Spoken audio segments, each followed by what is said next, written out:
Problem up near that tree up there. What tree? That's up there. That's where the roof is. Oh, yep. Hey guys, y'all know my episode? Best part about it, you ain't got all that. That's right. That's what I say. Y'all know my episode with the bear a couple of days ago.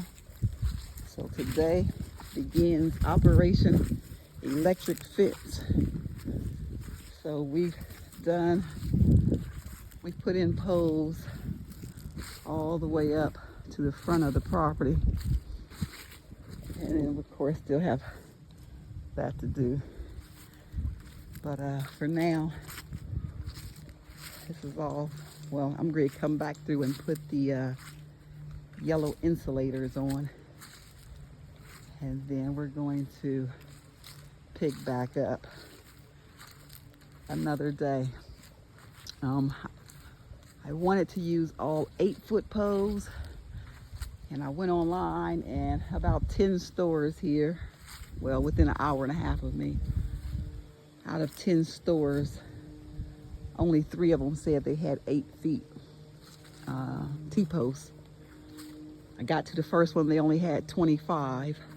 I got to the second one, they didn't have any, even though online said they had plenty. And then I decided to call the third one, who didn't have any either. So what I had to do is, I got 25 8-foot posts, and then 75 of these 7-foot.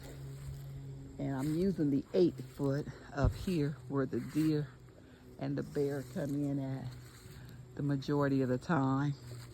The 7-foot, I'm going to do the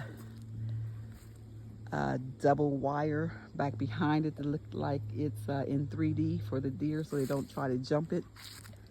So, which is why there's 2 poles.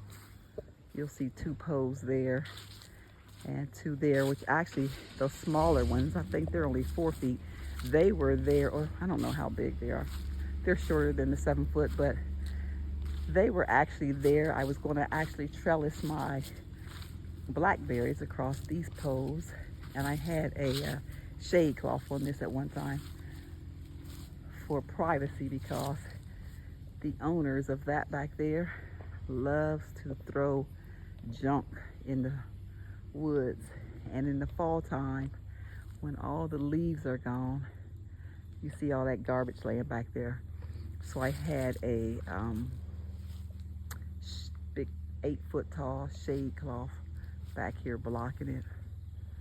But anyway, that is what's going on now.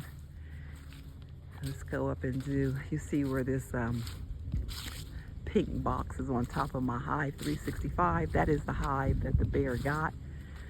And so I had that pink hive, black hive body over here with the camera on it, but it was facing to the back of the woods so I can watch the deer. So what I did is I moved it and I put it on top of Hive 365, and that gives me a view of all of these woods here and all of my beehives, so that I can see from my phone if that bear comes back before I get this fence up.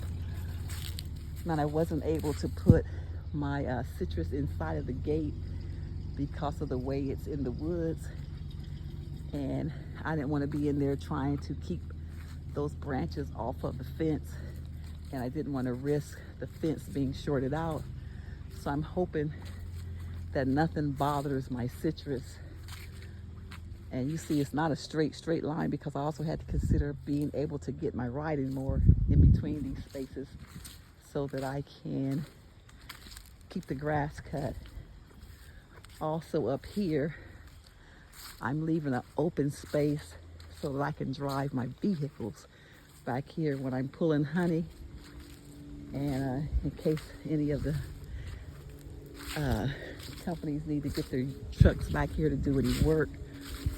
I left from that pole, can't see it, I don't believe, that pole there to that pole there will be where I'll have a fence at, and it goes up here to the corner of the house here.